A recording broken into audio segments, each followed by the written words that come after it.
Yes. Yeah. Centers from Ito. Yeah, I think so.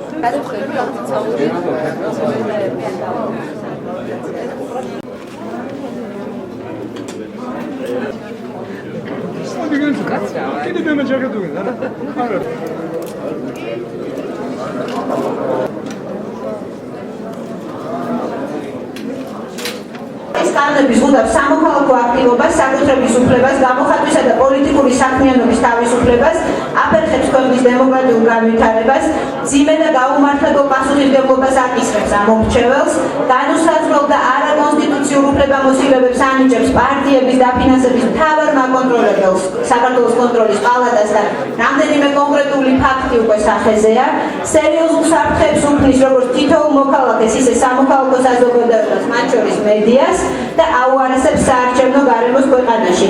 ზემოთქმულიდან გამომდინარე მოვითხოვთ საარჩევნო კანონმდებლობაში ცვლილებების შეტანას და სწორედ აი ეს არის პეტიციის ტექსტი, რომელზე ხელის მოსაწერადაც დღეს აქ თითოეული ჩვენთაგანი შევიკრიბეთ. ხვალ 2 საათზე უკვე ეს პეტიცია შევა, ხელმოწერილი პეტიცია უკვე შევა პარლამენტში. კონკრეტულად უკვე პარლამენტში იმუშავებენ 3 არასამთავრობო საზოგადოება პარლამენტთან, ეს არის ახალგაზრდა იურისტთა ასოციაცია, განკოთხი გამჭვირვალობა საქართველოს, ისვეთი და არჩევანი თავისუფლებისათვის. ეს 4 ორგანიზაცია, უშუალოდ ის 4 ორგანიზაცია, რომელიც უკვე პარლამენტთან იმუშავებს ამ საკანონმდებლო ცვლილებებზე. საარჩევნო გარემო ქვეყანაში ეხება თითოეულ მოქალაქეს. გამომდინარე იქიდან, რომ სწორედ კარგ საარჩევნო გარემოსა და ნორმალურ საარჩევნო გარემოზე არის დამოკიდებული, რამდენად სტაბილური პოლიტიკური ცხოვრება გვექნება ქვეყანაში. გვექნება თუ არა ნამდვილი დემოკრატია. ვეღირსება თუ არა როდესმე პრეცედენტი, რომ არაცალადობრივად შეიცვალოს ქვეყანაში ხელისუფლება.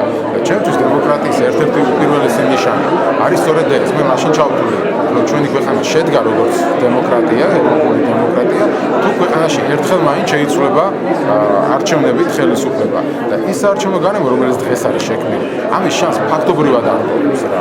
ვინც არ უნდა მოვიდეს. მე მაგალითად ვფიქრობ, რომ მამა ღმერთი რო ჩამოვიდეს და არჩევნებში მიიღოს მონაწილეობა, ასეთ საარჩევნო გარემოში ვერ გაიმარჯვებს რა. როგორც თქვენ ნახეთ, დაახლოებით 300-400 ორგანიზაცია საუბრობს იმაზე, რომ ამ კანონში არის პრობლემა და მხოლოდ 2 ადამიანი იძახის, რომ კანონში პრობლემა არ არის. იურიდიული კომიტეტის თავმჯდომარე და კონტროლის პალატის განყოფილების უფროსი, ესე იგი გამოდის, რომ კანონში პრობლემაა. ყველა ცივილიზებულ ნორმალურ დოკუმენტს და კანონს უნდა ჰქონდეს, თუ ახალი ტერმინი ჩდება და სადაო ტერმინი ჩდება, უნდა ჰქონდეს ტერმინთა განმარტების მუხლი. როგორიც არის სისხლის სამართლის საპროცესო კოდექსში, როგორიც არის საარჩევნო კოდექსში. აქ, როდესაც ჩვენ მივიღეთ ფაქტობრივად ბუნდოვანი ტერმინოლოგია, ისეთი როგორც პირდაპირ დაკავშირებული, არაპირდაპირ დაკავშირებული, ასოცირებული და ასე შემდეგ, ამას ჭირდებოდა განმარტება. ჩვენ ამას ვითხოვთ. საუბარი იმაზე კი არ არის, რომ ჩვენ ვეწინააღმდეგებით დაუშვათ არჩევნების თანხების გამომჭირვალებას. არა, პირიქით, მაგრამ ბუნდოვანი ნორმები არ უნდა იქნეს მაკონტროლების ხელში ინტერპრეტაციის საგნად. რისის ჩვენ გვაქვს და სხვათა შორის კონტროლის პალატის ბოლოდროინდელმა მოქმედებებმა ჩვენ გვაჩვენა ზუსტად, რომ კონტროლის პალატამ თუნდაც ის, რომ ხშიამოწმა 2010 წლის ორგანიზაცია ხმაგი გიგულავას, თუნდაც ის, რომ სრულიად უსაფუძვლოდ დაიწყო შესწავლა, ეხლა ახალი თაობა, ახალი ინიციატივის ანგარიშებით, თუნდაც ის, რომ რესპუბლიკური ინსტიტუტის ანგარიშები შეისწავლა და ფაქტობრივად არანაირი ადმინისტრაციული აქტის გარეშე უკვე რესპუბლიკურ პარტიას დაუკავშირა და მოითხოვა მათგან საბუთები. ეს ყველაფერია დასახვეწი. მე მინდა ძალიან კარგად ვიცოდე საერთოდ კონტროლის პალატა ზეპისიტყვიერად ღებულობს დაუშვათ გადაწყვეტილებას, რომ ეს ასოცირებულია თუ არა, რა მოკლეული მასალებია, რა დებულებით სარგებლობენ, როდესაც მასალებს იკვლევენ, რა ტიპის აქტი გამოდის, როდესაც ერთი ორგანიზაცია პოლიტიკურ პარტიასთან არის დაკავშირებული, ან დაუშვათ იურიდიული პირი, ან ფიზიკური პირი. ეს ძალიან მნიშვნელოვანია. არ შეიძლება რომ სამართლებრივი პროცესები ვაჰაი-ჰარალეზე წყდებოდეს. ეს გოყავს ზუსტად აი ამ ქვეყანას. ამდენად საფუძვლიანია ეს დამოკიდებულება არასამთავრობო ორგანიზაციებისა და მედიის ნაწილის მიმართ, რომ ხმაური და აჟიოტაჟი ამ საკითხზე ატყდა მხოლოდ პოსტფაქტუმ.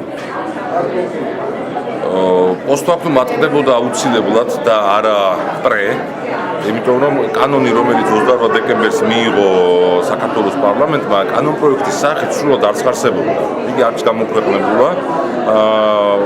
სულელობათა მიხედვით იცვლებოდა ამ კანონში რაღაც მუხლები არის მუხლები, რომელიც 28 დეკემბრის სესიაზე გაჩნდა, მაგალითად 26 პრიმა მუხლი, 33 პრიმა მუხლი საერთოდ დისკუსია არ ყოფილა პარლამენტში ისე მიიღეს.